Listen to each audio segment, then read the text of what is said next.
Good day mga master. So ngayon po mag-unboxing po tayo ng fishing rod po na galing po sa high-end fishing tackle shop mga master na diniliver po. Free sample po galing po sa TikTok mga master. So yun po, bubuksan po natin, gugutingin natin mga master yung nakabalot po master. Yan po. So ngayon po na na-deliver ang item master. So excited po ako na mabuksan ito master. Ito na po, nakabalot po sa karton. Tibay-tibay po yun master. Yan, tanggalin po natin yung scotch tape mga master. Yan po.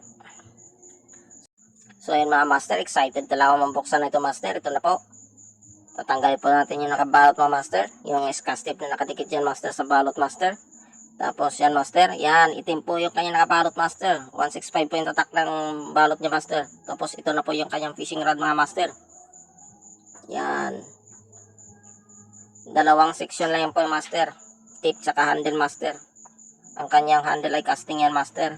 So yan na po master, napakaganda talaga yan master. Tibay na tibay po yan, galing po sa high-end fishing tackle shop. Daiwa fishing rod yan master. Ito na po ang fishing rod master, yan na po, napakaganda. So nabibili lang po to sa TikTok shop. Yan po, napakaganda.